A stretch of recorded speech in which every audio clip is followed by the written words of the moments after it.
โอ้บ่ทันคันนี้น่ะแล้ว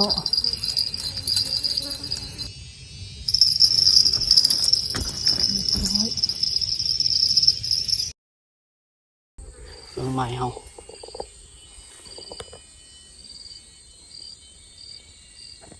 น่าจะมีตัวอยู่มาติดตามเมืองวังจีได้บ่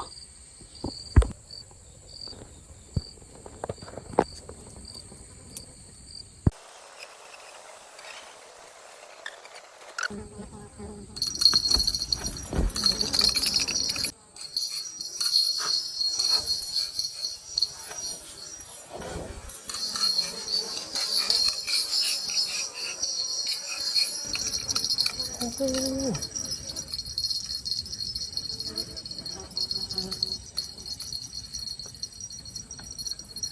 ลูดชับบ่ได้เอาบ่ทันมันวัดส่วนบ่ทันมันมีตัวอยู่มัน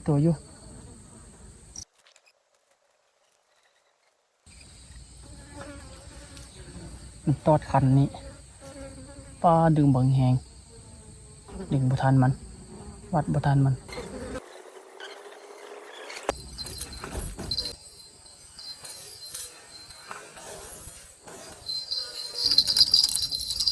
แล้ว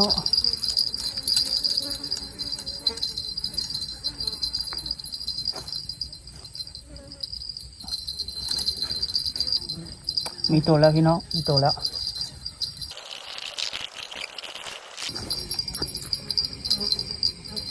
มาแล้ว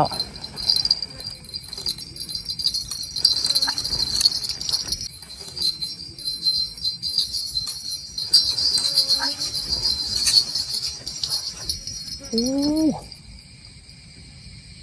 บ่ทันคันนี้น่ะ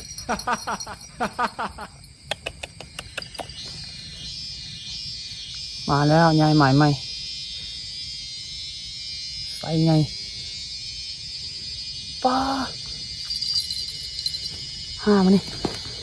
คันนี้กลิ่นบังแหงดึงบ่ทันมัน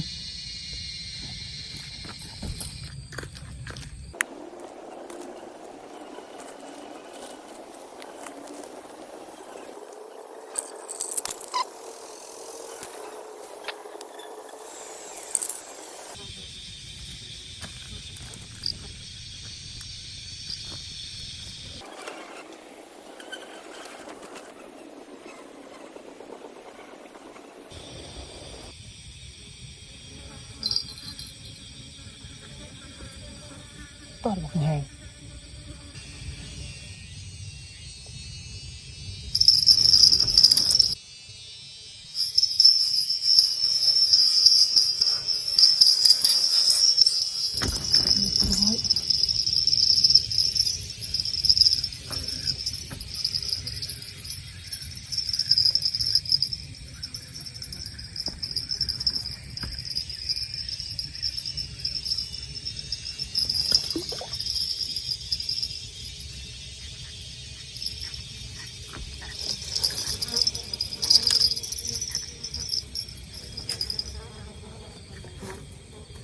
เอาจนได้ใส่งามกดเครื่องอ๋อดึงบังแหง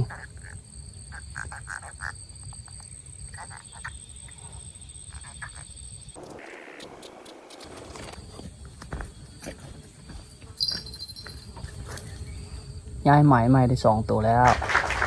เดี๋ยวมาลุ้นกันว่าจะได้อีกบ่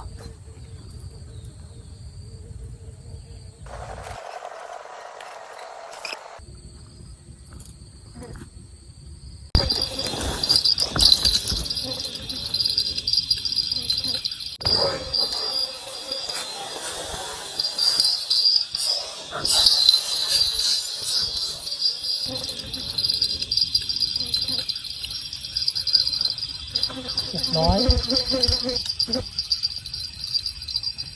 อยู่แล้ววันนี้นะ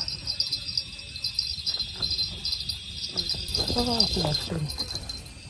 ส้งามๆหลังจากที่ตอดมาหลายเทื่อแต่อยู่จนได้มัน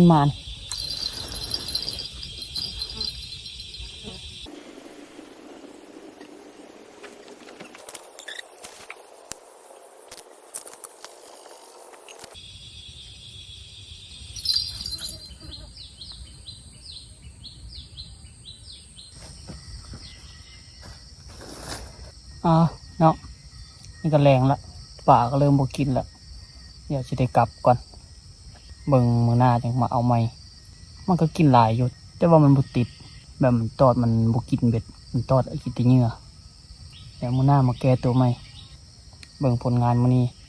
ได้จักโต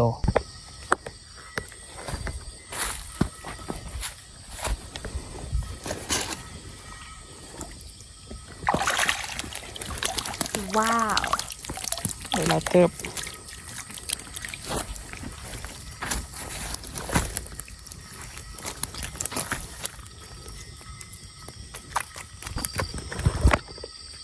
เดี๋ยวมื้อหน้ามาเจอกันใหม่มาลงหมายเก่านี่แหละ